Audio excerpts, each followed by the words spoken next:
ಇಂತೂ ಬೆಂಗಳೂರಿಂದ ಬಂದೆ ಗುರು. ಎಲ್ಲಿಗೆ ಅಂದ್ಕೊಂಡ್ರಾ? ನಮ್ಮೂರು ಶೃಂಗೇರಿಗೆ. ಎಲ್ಲೋ ಗಾಯ್ಸ್, ನಾನು ನಿಮ್ಮ ಧನಿನ್ ಗೌಡ. ಮನೆಗೆ ಬಂದು ಬಿಸಿ ಬಿಸಿ ಬಾದಾಮ್ ಹಾಲು ಮತ್ತು ಓಟ್ಸ್ ಮಿಲ್ ತಿಂದು ನಾನು ಹೊರಟಿದ್ದು ಕಿಗ್ಗ ಕಡೆ. ನಮ್ಮ ಮಳೆ ದೇವರಿಗೆ ಒಂದು ನಮಸ್ಕಾರ ಹೊಡ್ಕೊಂಡು ಮನೆಗೆ ಬಂದೆ. ನಮ್ಮ ಡಾರ್ಲಿಂಗ್ಗೆ ಫುಡ್ ತಿನ್ನಿಸಿ ನನ್ನ ಸೆಕೆಂಡ್ ಮೀಲ್ಗೆ ಕರ್ಡ್ ರೈಸ್ ಮತ್ತು 200 ಗ್ರಾಮ್ ಚಿಕನ್ ತಿಂದೆ.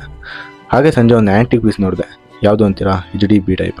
ಹಾಗೆ ಗಾಡೀಲಿ ಒಂದು ರೌಂಡ್ ಹೋಗ್ತಾ ಇದ್ರೆ ನನಗೆ ನೆನ್ಪು ಬಂದಿದ್ದ ಸಾಂಗು ರಾತ್ರಿಲಿ ಹೈವೇ ರಸ್ತಿಲಿ ಒಂಟಿ ಹುಡುಗಿ ನಿಂಗೇನು ಕೆಲಸ. ಆಮೇಲೆ ಪ್ಯೂರ್ ಕೊಡ್ಕೆ ಎಕ್ಸ್ ತಿಂದು ನಮ್ಮ ಊರಲ್ಲಿರೋ ಗದ್ದೆ ತೋಟ ನೋಡಿಕೊಂಡು ಸೀದಾ ಜಿಮ್ ಕಡೆ ಹೊರಟೆ. ಇವತ್ತು ಜಿಮ್ಮಲ್ಲಿ ಶೋಲ್ಡರ್ ಮತ್ತು ಟ್ರೈಸಿಪ್ಸ್ ವರ್ಕೌಟ್ ಮುಗಿಸ್ಕೊಂಡು ನಮ್ಮ RCB ಗೆದ್ದಿದ್ದ ಖುಷಿಲಿ ಜಾಲಿಯಾಗಿ ಕೇಕ್ ಕಟ್ ಮಾಡಿ ನಾವೆಲ್ಲರೂ ಹೇಳಿ ಡೈಲಾಗ್ ಒಂದೇ, ಜೈ RCB ಅಂತ ಹೇಳ್ತಾ ಸೀದಾ ಮನೆ ಕಡೆ ಬಂದೆ.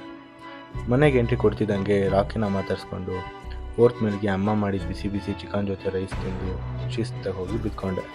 ಓಕೆ ಗೈಸ್, ಮತ್ತೆ ನಾಳೆ ಸಿಗೋಣ. ಗುಡ್ ನೈಟ್, ಟಾಟಾ, ಬಾಯ್.